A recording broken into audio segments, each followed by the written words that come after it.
Bună ziua, dragi prieteni! Bine v-am regăsit la un nou unboxing. Astăzi avem, tot de la Lidl, un aparat de lipit PLBS 30B2.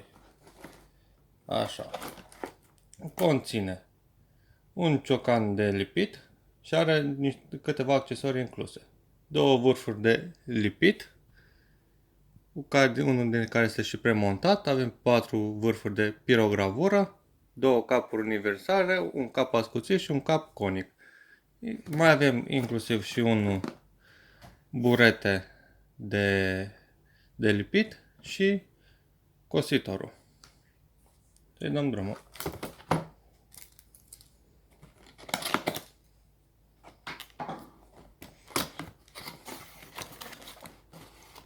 Ambalajul este foarte ușor și practic.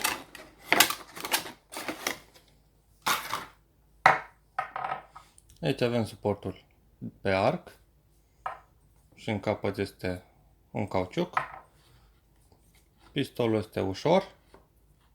Avem și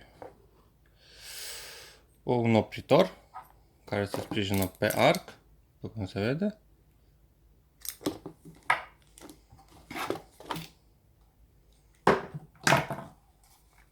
Acesta este suportul pe care se montează arcul.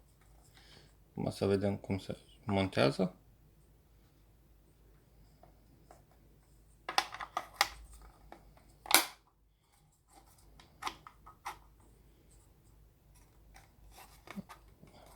Și până în capăt, ca să aibă o stabilitate bună. Aici avem cositorul. Este un, din păcate, este un cositor de un diametru de 8 mm. Aici avem celelalte capuri și inclusiv burețelul folosit pentru aparatul de lipit, care vine aici.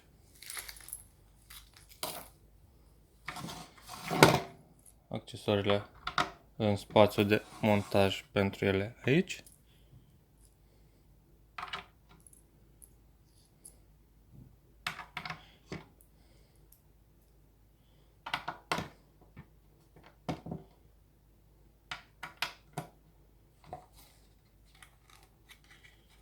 Și în spate mai avem un setăraș.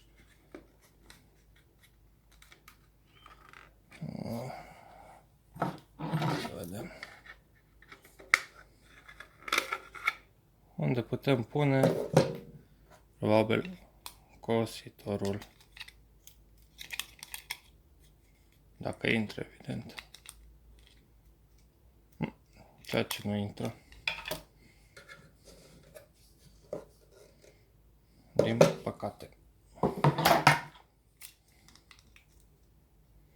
Ar fi fost frumos ca acest cositor să intre înăuntru, dar nu intră.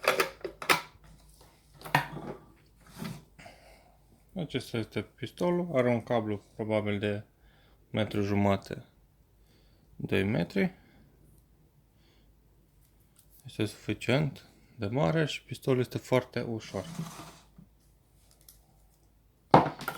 Pe suport mai avem și două mânere folosite pentru ajutorul lipirii unor piese electronice mici, cum ar fi plăcile de bază. Ele se pot roti undeva la 360 de grade, iar pistolul se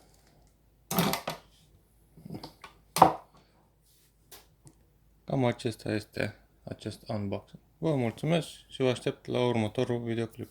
Salut!